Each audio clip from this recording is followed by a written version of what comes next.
Ah, wunderbar. Wunderbar, hat's geklappt. Wunderbar. Okay. This meeting is being recorded. Good. So let's have a look. Line number 4. This is back to the Moreh Nevuchim, a brief interlude.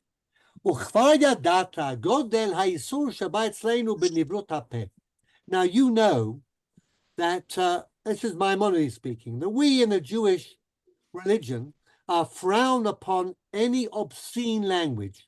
We're clear about what the word obscene means, okay? Nivrut hapeh. But it isn't only that this is a religious requirement. Any rational person would realize that it would be a terrible thing to use your power of speech for obscenity.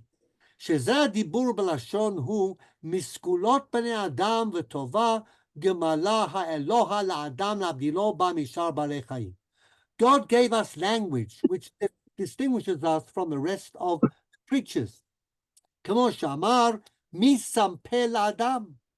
Hi Eli, as we know, when God was speaking to Moshe, he said, who gave power of speech to human beings? It's God. Amar Hanavi, and the prophet said, Hashem Elohim natan li lashon limudim. God gave me a tongue that has learned and studied and knows the language that it is appropriate for an educated person to use. God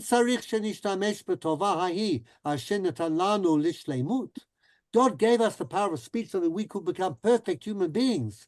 ללמוד וללמד, to teach and to learn. בגדול שבחסרונות ובחרפה השלמה, עד שנאמר מה שיאמרו הגויים השכלים הזונים בשיריהם ודבריהם הנאותים בהם. To use that for the terrible things and the shameful things that the non-Jews say and sing and act out in what they call entertainment, that is just too awful to think about. Okay? So here again, Maimonides is having a go at the drinking poetry of his time, at this somewhat erotic poetry in the Muslim world at the time. And of course, for him, this is anathema. None of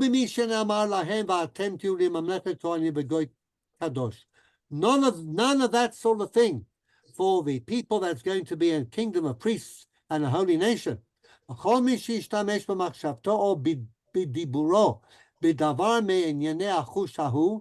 9, just beginning 10.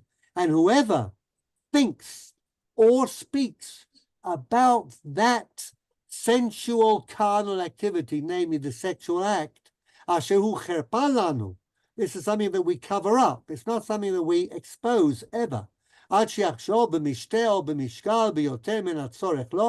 And you think about drinking. That was the big thing in the Muslim literature of the time, Arabic literature of the time, and the idea of sexual relations more than is necessary, or yomar bo shirim, or you make songs about it, perhaps of a ribald nature, perhaps of a certain type of entertainment that was not uncommon either in Paris or in the Anglo world.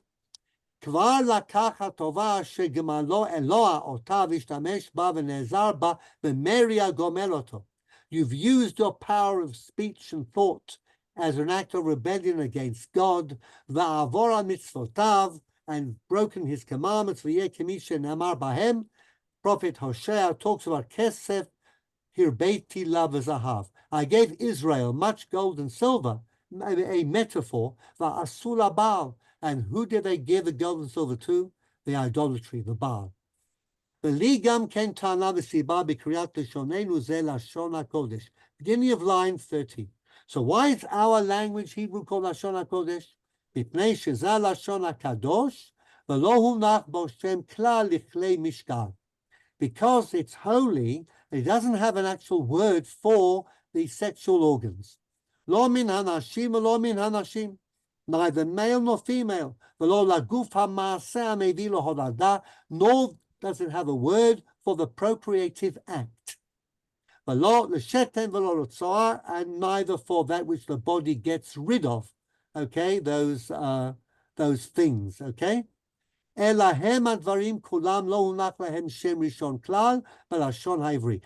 have a direct name in Hebrew, okay? In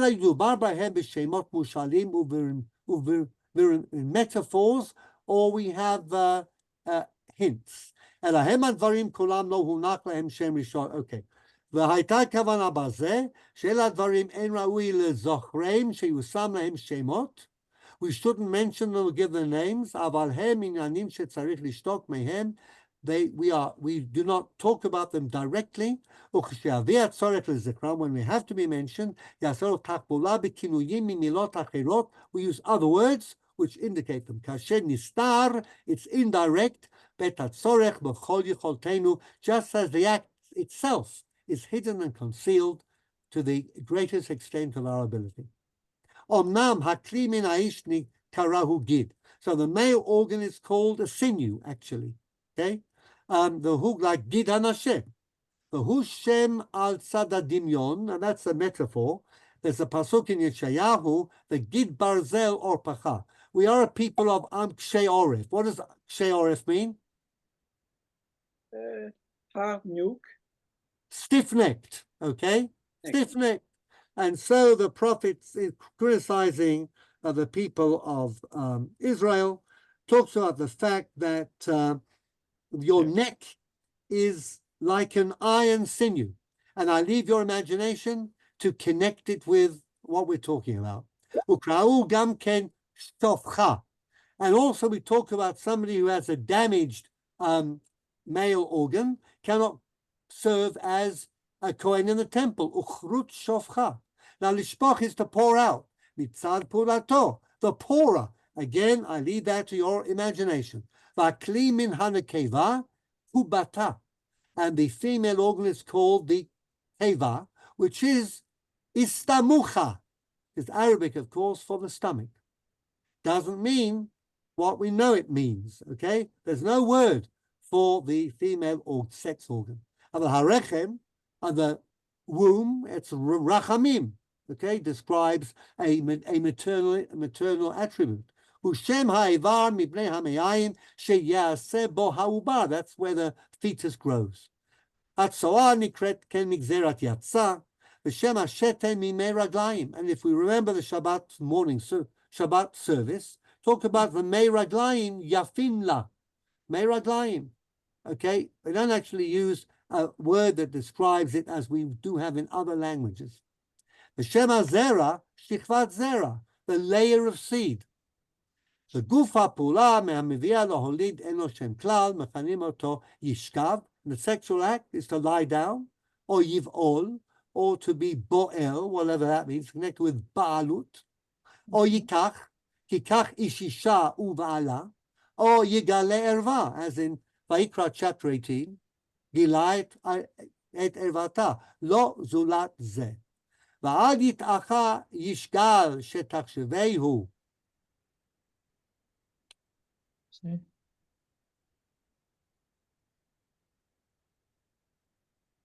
Okay. 22. Well, the line is, we're almost there.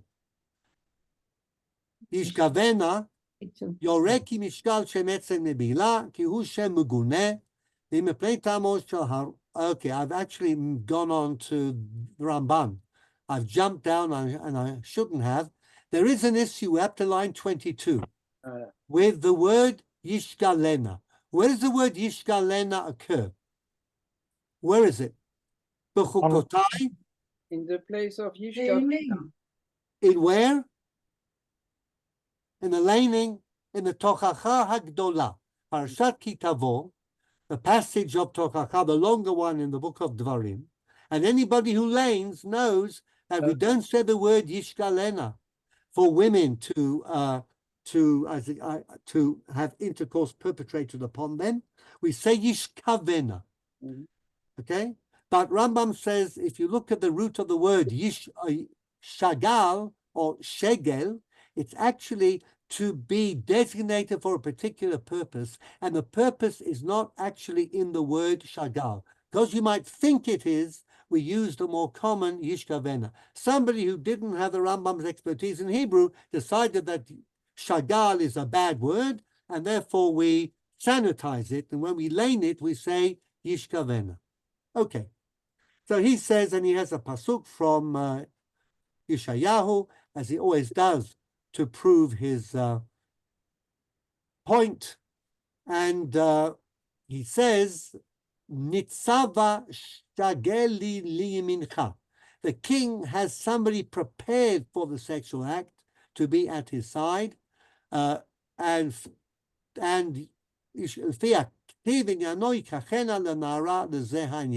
taking, designating. That's what the word actually means. So whether the Rambam is right on this, I don't know. We'll see. Ramban argues with him right now. But question is, what would you think about this particular discussion of the Hebrew language? If you're a Kabbalist, I think you'd be very angry indeed. God created the world using Hebrew. Hebrew is the most superior language in the world. All the Rambam has said is that, well, Hebrew is called Lashon HaKodesh not because you can do marvelous things with combinations of the various letters, that this is the language in which you can create a golem, the language in which if you say a prayer every day and use God's name in a special combination, you will be able to influence this world and the next world. Oh no. It's a language of the Jewish people, correct. But again, the Jewish people was chosen because it was the Jewish people, because descendants of Avraham, Yitzchak, and Yaakov. Had they been Navajo Indians, then Lashon HaKodesh would have been Navajo, okay? But then Rambam says the rational reason for calling it Lashon HaKodesh is because it really does reflect what Rambam likes. And what does he like?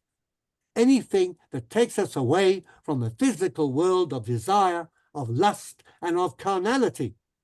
So therefore, Lashon HaKodesh is because it's nothing to do with what Aristotle called that despicable sensual engagement. This is very Maimonidean. So, would you be happy with Rambam if you were a Kabbalist? Well, let's find the answer to that right now, okay? For the Kabbalists, I'm going to get somebody to read. So who would like to read this evening, because the next bit is in English? Okay, I'm not deafened by volunteers. So I am going to go to Cheryl. You haven't read. Would you like to read? Cheryl, are you there? You have to unmute. Okay. Ellie, I know, is there. So Ellie, you're on. Okay. Yeah. Hello? Can you hear me? Yeah. Yeah, Ellie, read. Okay. For the Kabbalists, line 44.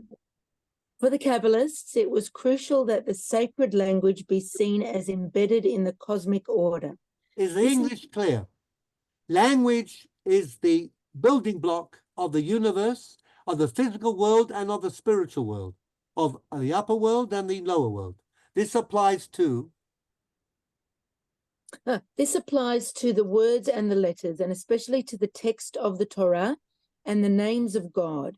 It applies to prayer as it does to the other sacred commandments. They have an inherent relationship to the world order, an ability to set in motion powerful cosmic forces. Now, we talked about kuzu b'muchsas kuzu last week. We talked about the power of words and letters to influence what happens to us in this world, what happens to us in the next world, and what's going to happen to the world at large, okay? They have an inherent relationship. Okay, sorry, Maimonides. Maimonides, on the other hand, rejected this view that sees language and law built into the order, into the basic order of things. For the Rambam, language and law represent rational values. We need a law, we need a language. Nice thing about Hebrew is that it is a really good Aristotelian language. We don't even talk directly about things that are too sexual. That suits us fine. But does it create worlds if you play with a language, if you combine it, if you make letters, if you make names, is it going to have an effect on anything? Absolutely not.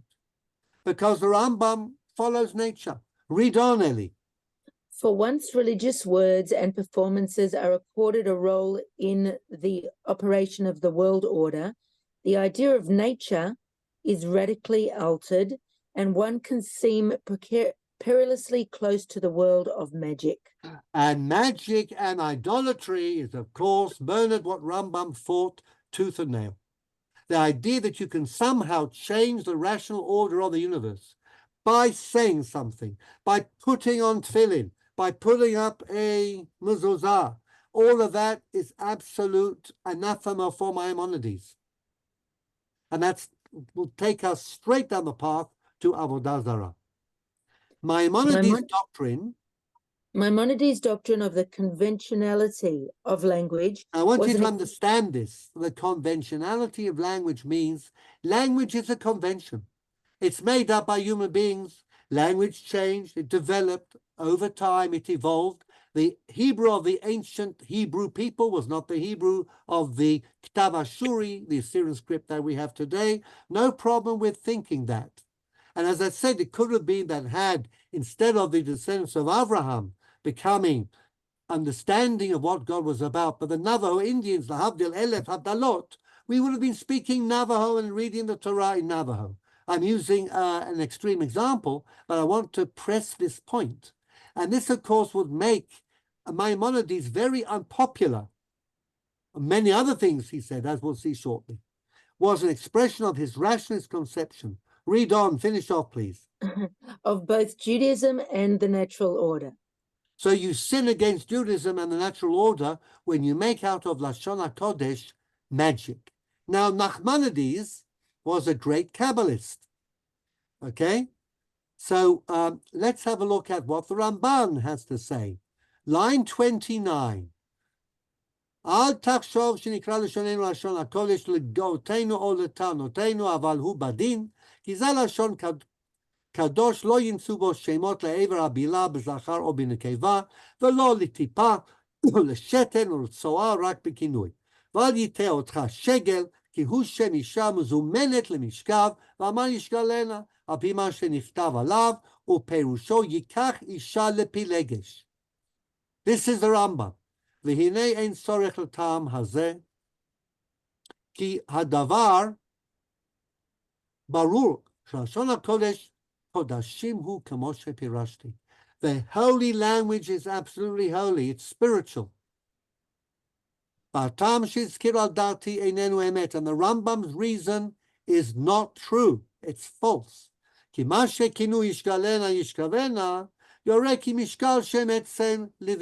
do we change it? Why are we so shy of the word yishkalena that we lane it and we say yishkavena? Clearly, it's a bad word. And it does exist in the Torah. Okay?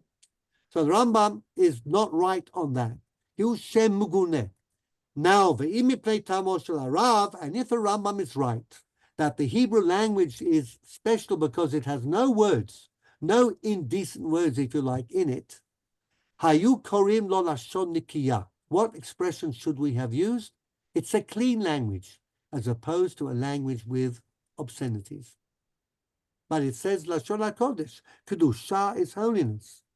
And the Kuzari tells us it was the language used by God to create the world. Following the Gemara, the language spoken by our Avot, the language that we've never ceased to speak and that we've rejuvenated as an everyday language, to the chagrin of those who say Hebrew should only be Lashon HaKodesh, and there are those. Yeah. Okay? In Eastern European communities, they would speak Hebrew, but only on Shabbat or Yom Tov. Now, because it's Lashon HaKodesh in every sense of the word. So Ramban argues. I'll just finish with a final flourish from Maimonides. 36. Shigaon kotvei hakemeot. What is a kamea, please? Remind us. Anybody? Amulet. An amulet. And would you like to tell us what an amulet is? Well, it's got I'll special tell you. letters. Got letters. You use it to For it's like a lucky charm. There's A lucky charm. It's more than that, but it's certainly like a charm. You can wear it. It has letters on it, usually letters that have Kabbalistic significance, which means we just change around a prayer or a special designated psalm or even Ana B'Koach. Take the first letters and you put them around, and then you go from right to left and from left to right. Okay. Rambam doesn't think much of these. He says they're shigaon, craziness. Anything you hear from these amulet makers or find in their books, hamashunim, the odd books, mishemot hibrum, the names that they of angels and God that they string together. Lo yoru al inyan b'shum panim likro otam shemot. They're actually meaningless. They're simply called names. They think that you have to go to the mikveh before you write them. And they will produce wonders and miracles. Your life will be saved, the pregnancy will be amazing, and everything that you do will be absolutely unnaturally wonderful.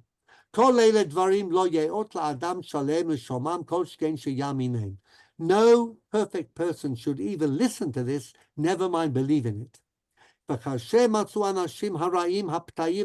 these evil fools found these matters written in old books. They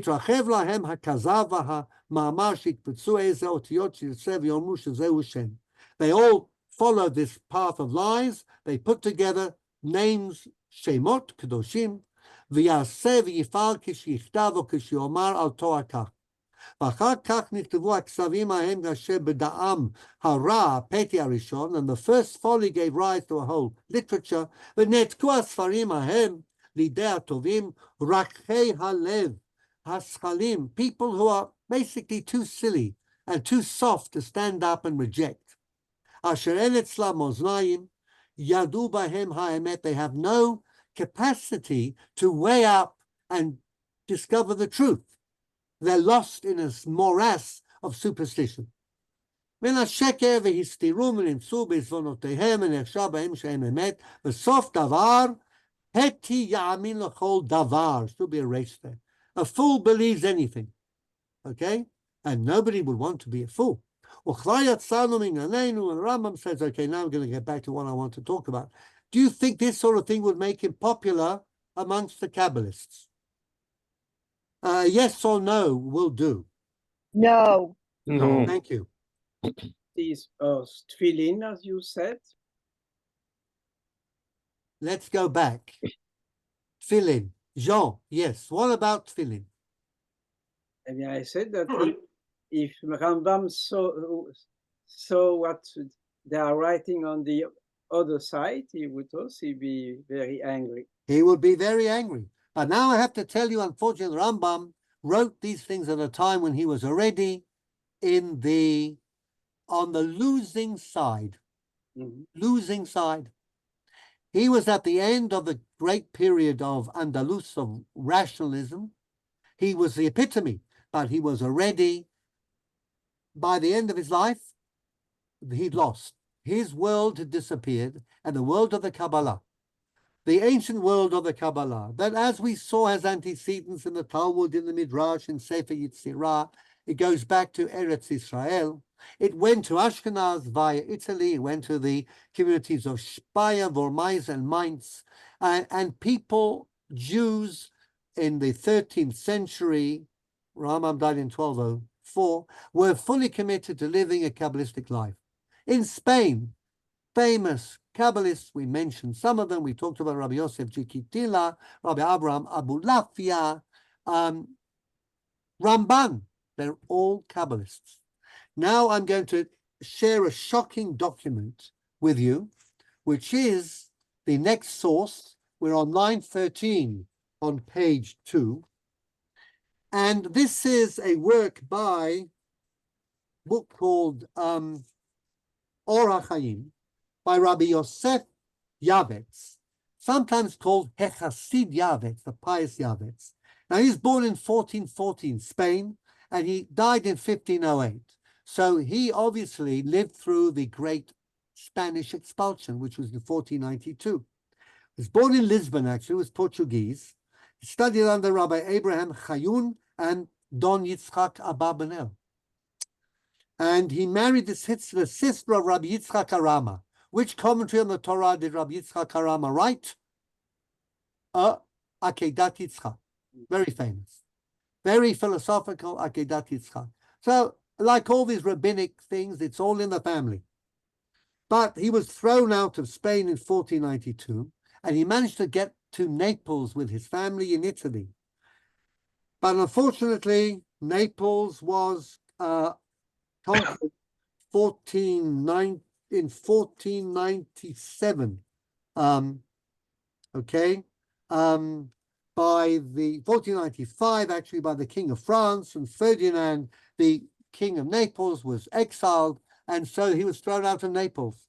And anyhow, he decided he was going to teach his generation to avoid the great sin that had led to the expulsion. Now, we know the expulsion of Spanish Jewry was, in a way, a simulacrum of the Shoah. Smaller, but it was a tremendous trauma for the Jewish people, and it sent its shockwaves generations later. This was a seminal event. Why did it happen? Now, the Hasid Yavets, who traveled all over trying to teach the reason to his co-religionists, tells us. And now I'm going to read the first bit of Orach Chaim by Hasid Yavets. Al Ma'avda Galut Sfarad. Why was Spanish Jewry destroyed? Asher hayu ba karov l-300,000 balei batim. 300,000 Jews. Am hagoim hagola asher hoglata be'i hanikra Sicilia. Not only Spain, but Sicily, which was, expelled its Jews in 1493, I think. Okay, majority fled to the Ottoman Empire. Vayinu levoz vulim shisa. We became an object of scorn, and we were torn apart. Ha manana katala charba. Some of us were killed by the sword. Ha minana bilaat yama. Some of us were swallowed up by the sea. Ha minana dimimetu bara'avu v'tzamao ve'roma v'chosekol. Some of us just died in hunger and thirst, in nakedness and lacking everything. Anshei hayachas va'ama'ala yardu mikis otam lasharim. The pattern of Jewish history, those prominent Jews, those rich Jews, those, as we say, fleischige Yidden, were all reduced to absolute penury. Ashirim anichbadim shalu lechem pores en lahem. They were begging for bread, and nobody gave them. Umi yamalelet kol telaotenu asher avru aleinu mishnat reish nun bet adata. Who can count the tragedies that befell us since 1492? Mi yashmi'at tzarot hachadashot asher nitchachu aleinu b'malchut Napoli. When I got to Naples, as soon as I got there, King Charles of France threw out Ferdinand, was friendly to the Jews, and again I'm on the run. Okay? Sham karanu v'nafanu sechov v'hashlech.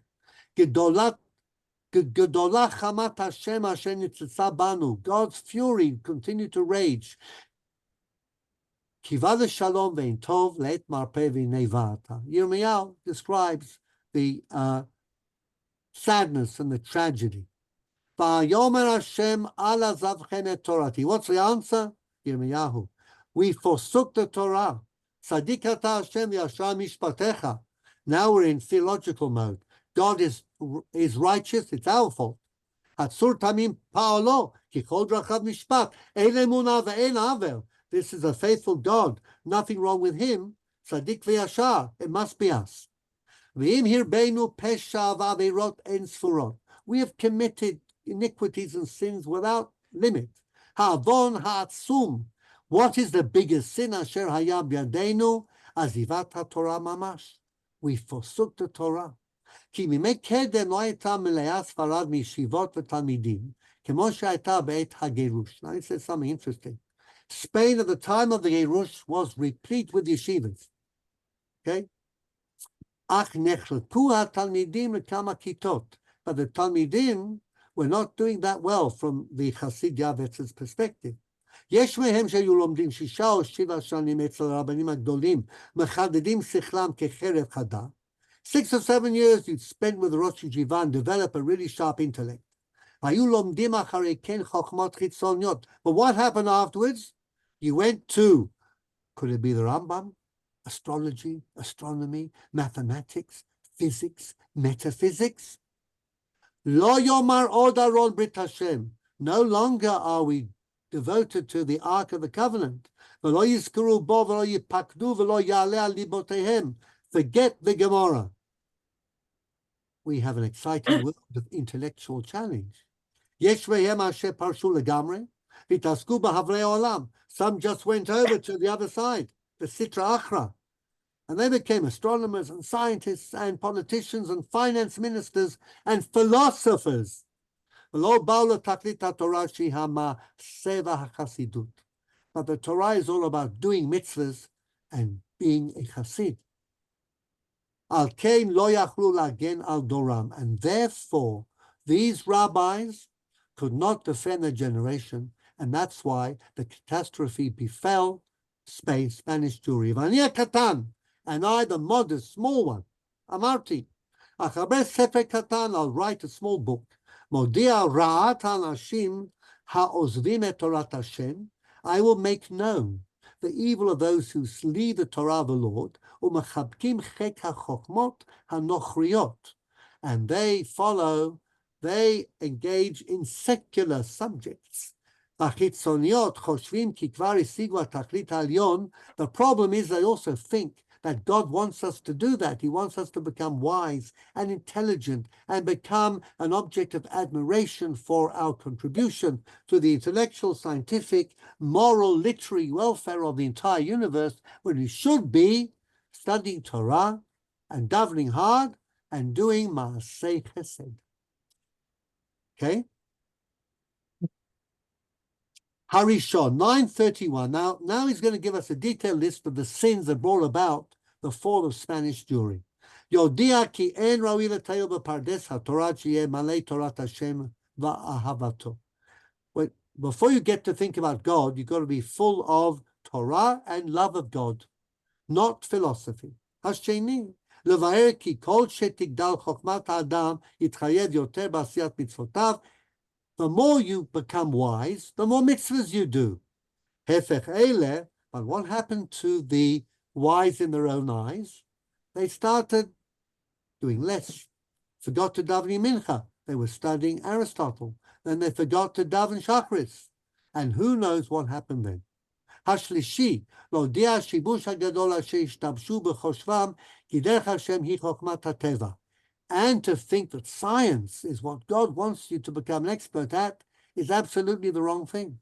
And the fourth, the true way of the Lord is not rational, not rational, it is mystical. To understand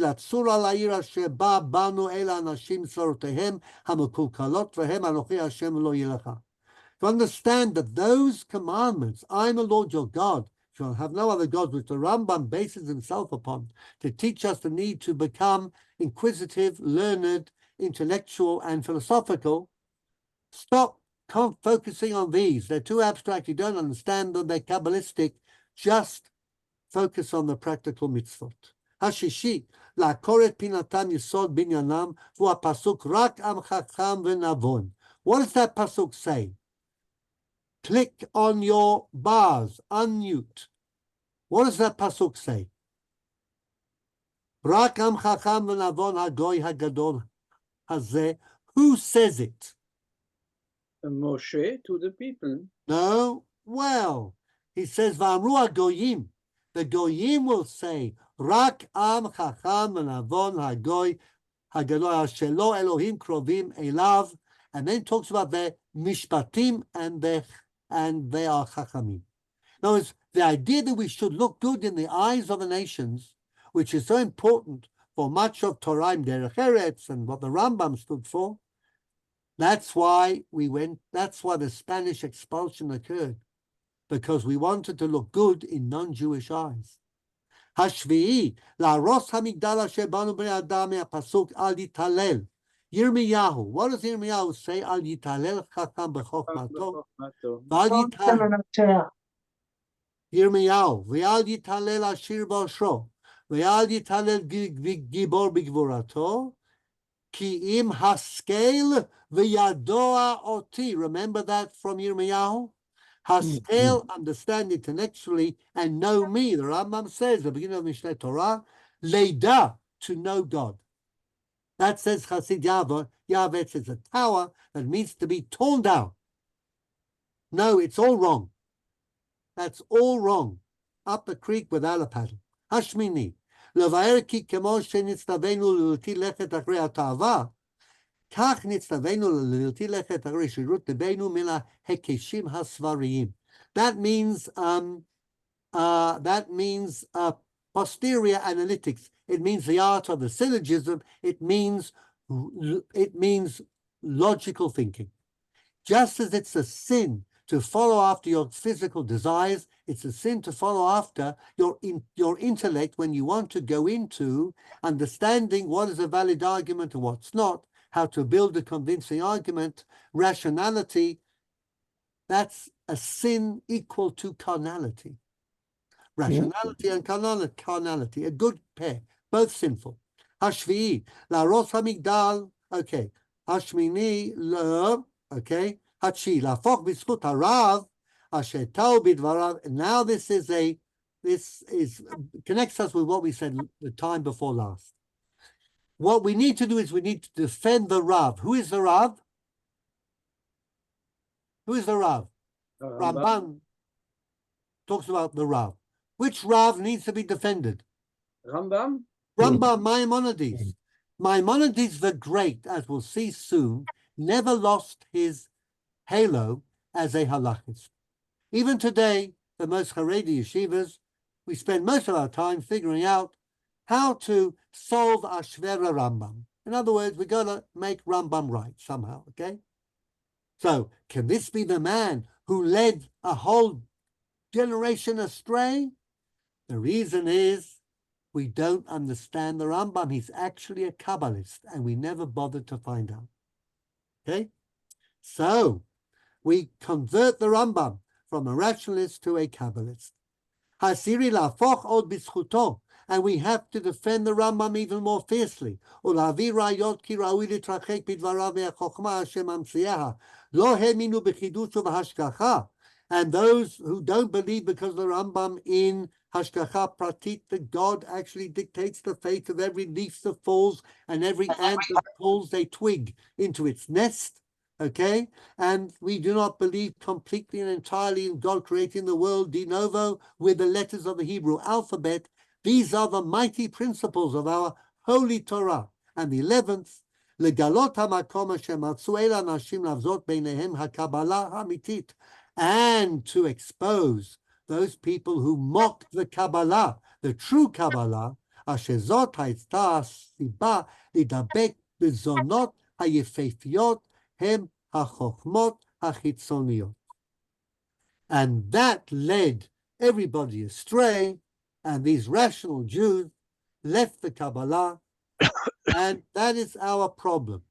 Now he goes on in number 15, I'm now on page 3, line 1. I'm now telling you that I'm going to write a book called Orach Chaim, and I will go from place to place because God miraculously allowed me to survive. After Naples fell, I went to Manitoba, and from there I went to Ferrara, where we had great dukes, the Uffizis, and they looked after their Jews. And I'm going to now go around as widely as I can and sell my book, Orach Chaim, telling people why we got into the mess in Spain and what we need to do to get out of that mess. And that is not to study philosophy, but to study Kabbalah. Now, I'm going to just give you again in English, Tracy, very quickly, what we have in source bet here from lines 10 to lines 25. Yavetz makes a very interesting argument. He says, look, if it's true, as the Rambam seems to say on the surface, that in order to get to know God, you have to be extremely intelligent, and like the Rambam himself was, wise and educated and a great contributor to the science and philosophy of his time. Okay, remember, he was influential on Aquinas, he was influential on many philosophers right up until the neo-scholastical period. That cannot be right. And now he says all the proofs that the Rambam seems to bring about Derech Hashem, to understand God, Hodieni na derachecha, derachecha Hashem hodieni, Panim el Panim. Is that philosophy? He says, well, you know what? The Greeks do it much better than any Jewish rabbi ever did. So why should we try and excel at what the Greeks have done? And I'm going to read you line 24. Far better than us. Where do you go?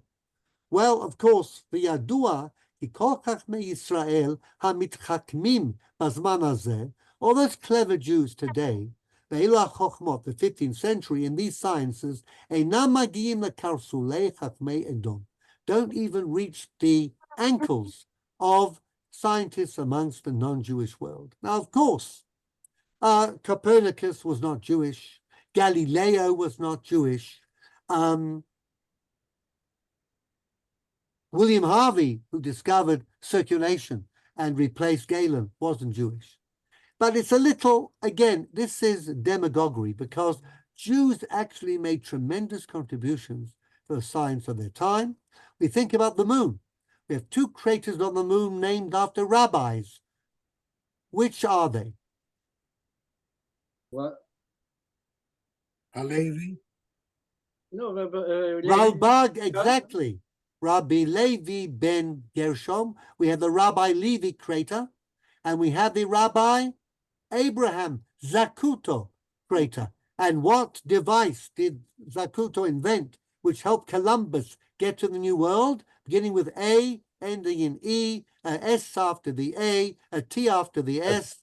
Aristotle's. The astrolabe. Astrolabe. Exactly. The astrolabe. So again, there's a lot of demagoguery, but what you can see here, I think this is a very dramatic document. Chassid Yavetz, highly regarded, okay, called the Chassid, the saint, traveled around. This book, Orach Chaim, went through over 20 editions, and in the 18th century, Reb Elimelech Tzvi of Dinov wrote a commentary on it. He was a Hasidic Rebbe, quite famous, in which he attacks the Haskalah for exactly the same reasons. Maskilim are going to bring about a catastrophe on European Jewry. Haskalah is to blame for exactly the same reasons. And this appeals to the temper of the time. This is where people were going. Ramban, okay, the 13th century, is a major Kabbalist, and we're beginning to get close to the revelation of the Zohar, okay, which we'll do next week. Not next week because it's Shavuot, and in Zurich, it's still Yontef, right? Wednesday night. Yes. Yes, so therefore we'll wait till the Wednesday after, and we'll begin with the story of the origin of the Zohar. But we've learned a lot of Kabbalah without having to do with the Zohar, okay? Kabbalah goes back a long time. But the Zohar helped, and we'll find out why. But this is quite a shocking document. You can mull over it, read about it, go into the internet, okay? But what I want to do briefly is to start us on what happened to the guide for the perplexed. Rambam, as I said, is at the end of the period of rationalism. He is the last of the Mohicans, okay? After him, and remember what was said about his descendants, okay? They were more renowned for their piety than they were for their intellect, okay? By the time we get to the 15th century in Egypt. So, the Moreh Nevuchim is a book that, in fact, is not printed much after the expulsion of Spanish Jewry.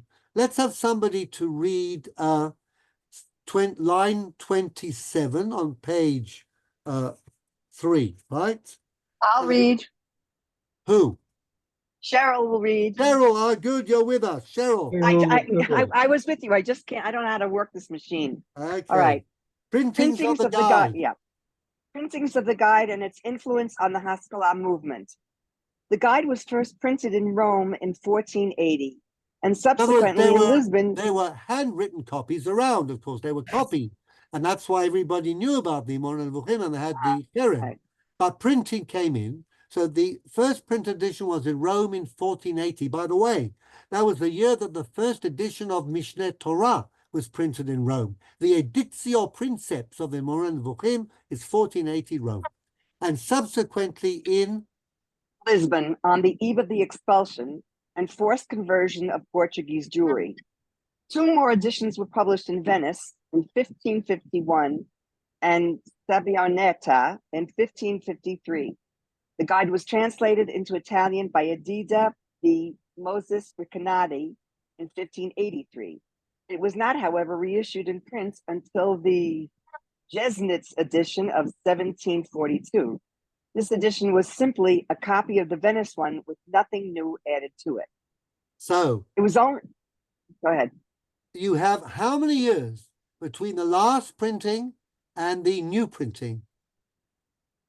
Approximately 1500 to 1700 is how many years? 200. 200.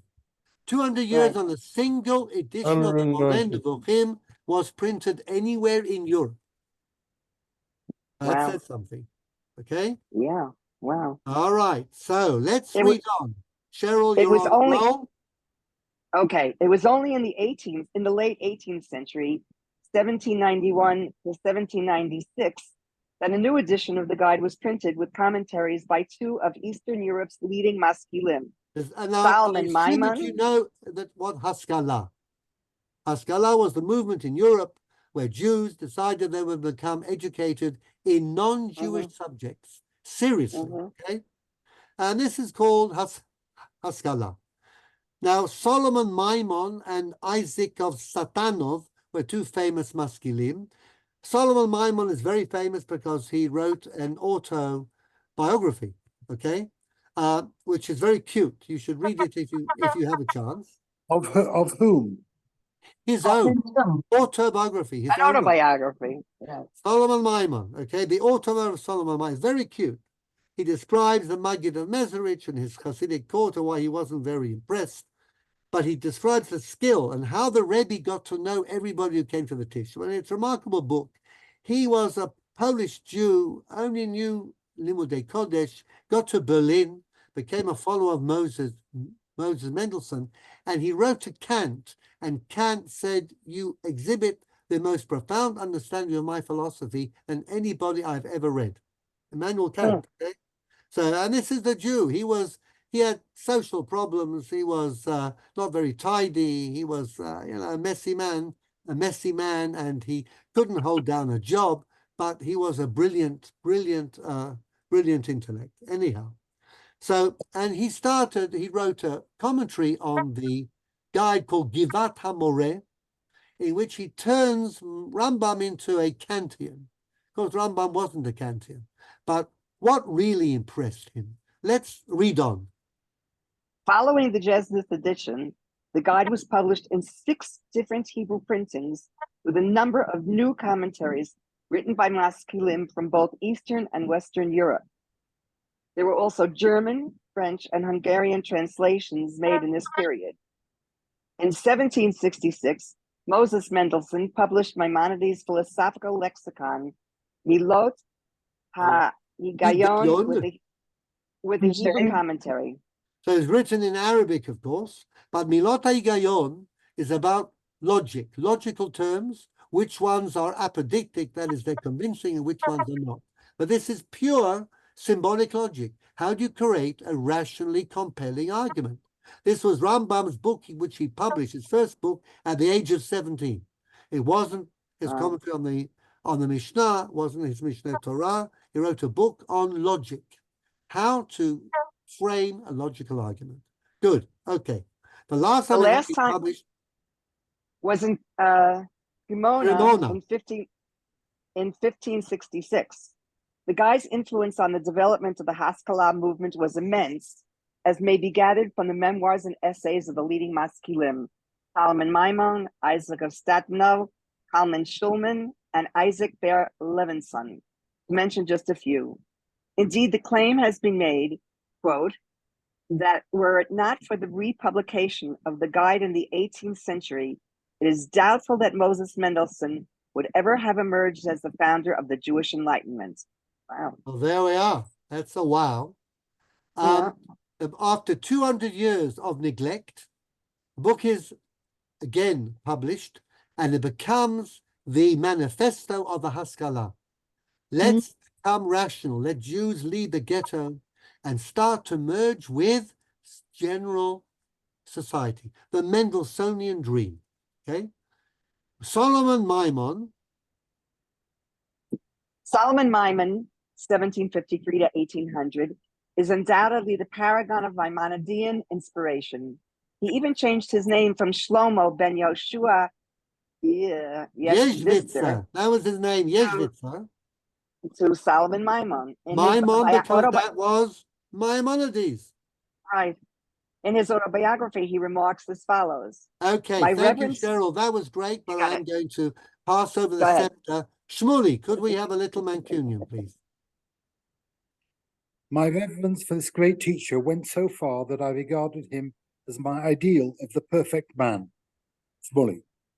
I looked upon his teachings as if they had been inspired with divine wisdom itself.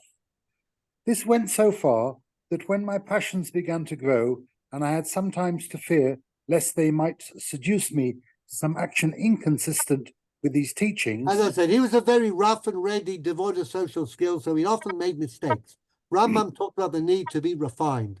So he says, whenever I feel myself really OTT over the top and not being the refined person I should be, I remember the Rambam and read on Shmuley. I used to employ as a proved antidote the abjuration. I swear by which I owe to my great teacher, Rabbi Moses ben Maimon, not to do this act.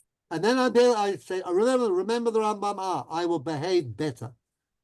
And this And vow, this, so far as I can remember, was always sufficient to restrain me. there's a nice little book on Maimonides by Yellin and Abrahams, old book, but still nice. And this quote comes from there. Now, a very important passage indeed. Now, Maimon, a post-Kantian idealist, I'll let you, if you're interested in Kantian philosophy, take that up afterwards with the internet, okay? But Kant, of course, was the 1800s, and Maimon became a Kantian, okay? And he's a rationalist, but modern, very far away from Rambam's actual philosophy, which was Aristotelian. Takes issue with his commentary. Givat HaMoreh, on the first book with almost the guide. Guide.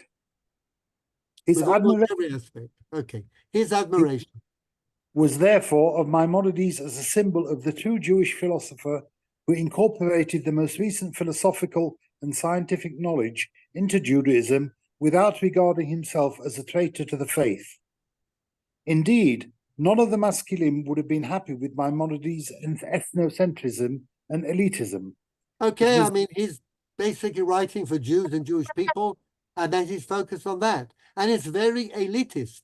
Remember, as we learned in the guide, to be a Maimonidean, you have to be a true elitist. And also, the first part of the guide, which we didn't study at great depth, is full of Aristotelian and Platonic and Neoplatonic stuff. But the Rambam becomes a symbol of what it is for a Jew in the 18th century to be able to leave the ghetto and feel that he or she is equal with the non-Jews, to break down those ghetto walls and to come out and join mainstream society and not seem like some uneducated, unkempt hangover from some medieval period, okay? And we look at German Jewry to see how successful it was, nothing to do with the possibility of remaining Jews in Germany, but what they achieved is quite remarkable, okay? And they did it because Rambam remains a true Jewish philosopher. He's respected by anybody and everybody in the Jewish world. It was okay for him. it's kosher for us. And was therefore the guide for the perplexed that gave the impetus to the Haskalah as an image, as a metaphor for what the Maskilim were trying to do. And remember, I think we mentioned this, that the rabbis who went to study medicine at Padua, the only medical school, okay, there was Tuvia HaKohen, famous author of Maaseh Tuvia. He said that when he was growing up in Germany, okay, he was given a scholarship by the emperor, the elector, Frederick, to the university in Heidelberg, and the non-Jews mocked him. They said, you know nothing. You're ignorant of mathematics and of language and of history. He felt so bad, he said, I'm going to write a book in Hebrew to teach my fellow Jews what goes on in the world of science and history and language, in particular medicine. He graduated from Padua. He couldn't stand Heidelberg, so he went to Italy, where there was like there was a preparatory school headed by a rabbi physician, and Italy produced these rabbi physicians, and they were given a preparatory course. And then when it started the lectures in medical school, they were on par with the non-Jewish students. And then he did, in fact, fulfill his vow. He wrote Maaseh Tuvia, which is a famous book and has been recently republished and reissued, or there's a book of essays on it. And you can feel the fact that he was so upset when he came to medical school. He basically, in Germany, he knew nothing of that world. So it's an argument we have to in Israel about limudei liba and how we have to teach people in the Haredi community, at least give them the tools to cope. Anyhow, it was rather the image, Shmuley, of the rationalist philosopher, medical doctor, and enlightened historicist rabbi, which inspired them. the historicist, okay? Korbanot were not the original intention. That way of looking at history and learning the significance of mitzvot from what happened in the past and raising questions about whether and what needs to be continued in the future. In this light, It is understandable that the Galician maskil, Nachman Krochmal, called his most important work, in which he articulates an original modern philosophy of Jewish history, Moreh Nevuchim Hazman. Moreh Nevuchim Hazman. In other words, here you have an 18th and 19th century maskil, Talmid Chacham, of course, as they were, saying, okay, I'm writing a book now for Jews who want to be able to live in the non-Jewish world. I'm going to call it Moreh Nevuchim Hazman. It's the Moreh Nevuchim for our time. And Solomon Rubin, another maskil, also called his tribute to Spinoza, Moreh Nevuchim Hechadash. So what we have is interesting, the reinvention of the Moreh Nevuchim as a Bible or as an inspiration for the Haskalah movement. But that's not the end of the story. The Moreh Nevuchim actually became an inspiration for mystics and Hasidim and Misnagdim as well. So that we'll leave until next time because we're coming close to 10 o'clock, I believe. Is that correct? It is. Fully. Mhm. Yes. Okay, so I'm going to spare you the Gaon. We'll have a look at some of Misnagdim next time, the Hasidim next time, and then we will set the scene for the Zohar. Okay? So I want to Zohar. give you a lot of background and introduction to the world of the Zohar, the world in which the Zohar came, and connect this with our studies of the Moreh Nevuchim. At the end of this is a very surprising sentence, which we'll save for next time. I'll stop the share. And it's now time, if anybody's a question or a comment, anybody want to say something, we have another few minutes. Now is the time. Do you want to say something? Just speak. Ellie, but you have to unmute. Exactly. Unmute. That's it. Okay, you're on. No, it's just confusing because at one point, Maimon said that he admired the Rambam for his rationality, and then somebody else, I can't remember who, said he wasn't a rationalist. I have to read over the. Somebody source else was again. me.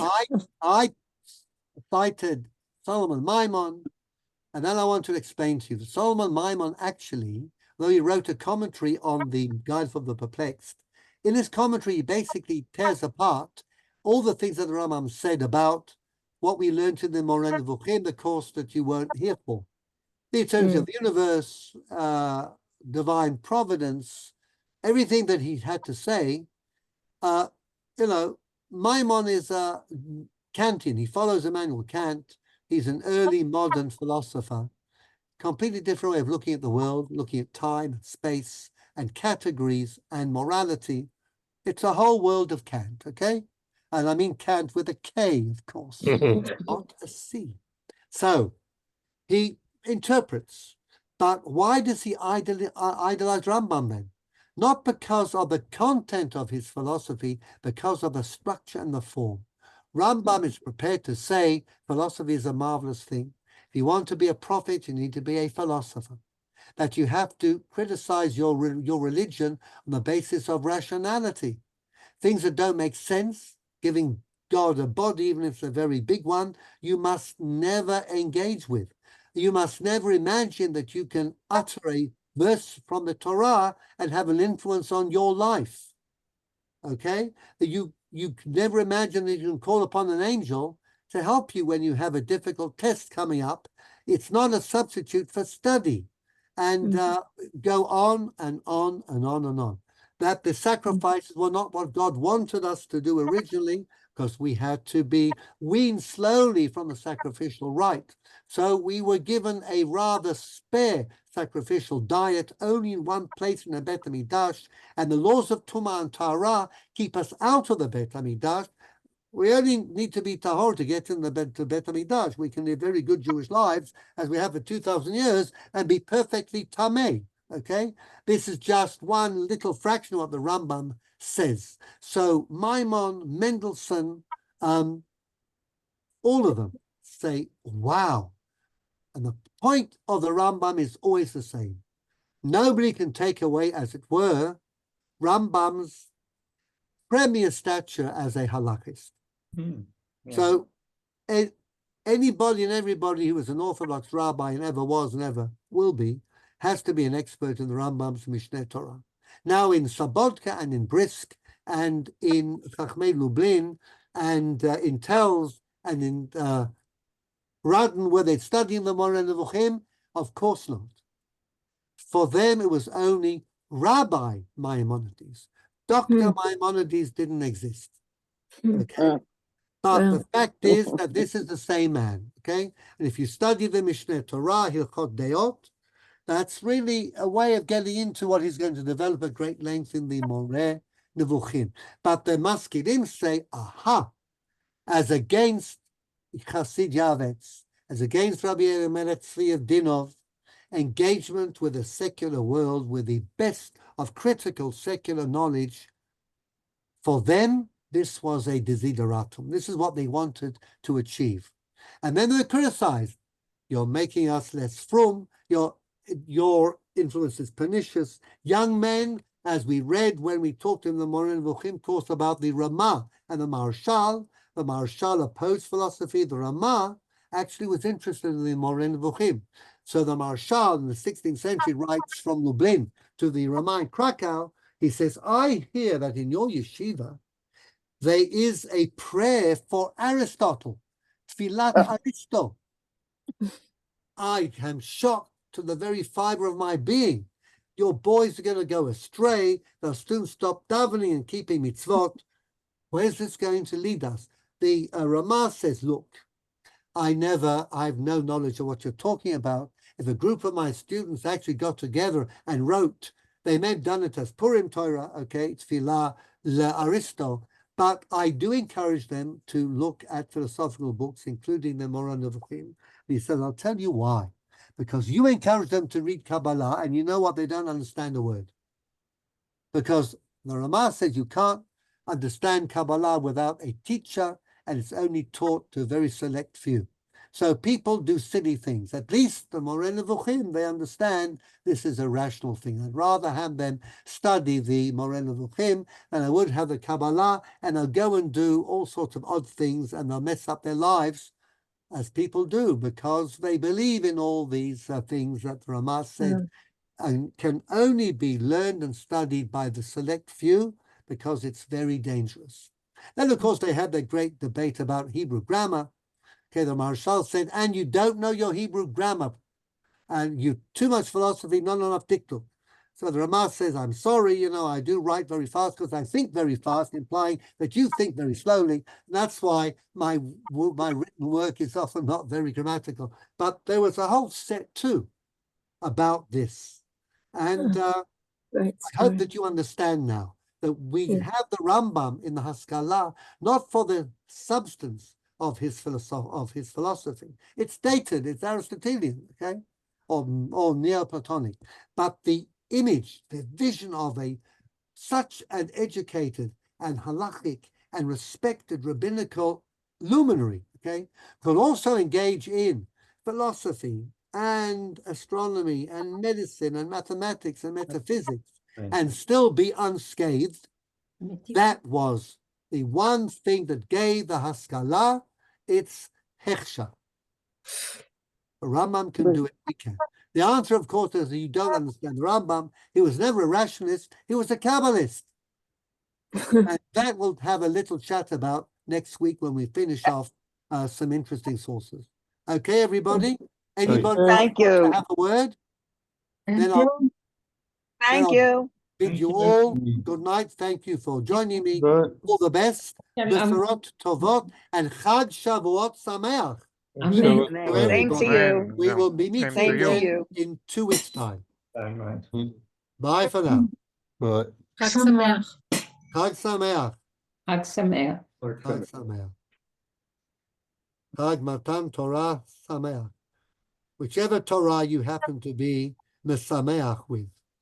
נכון.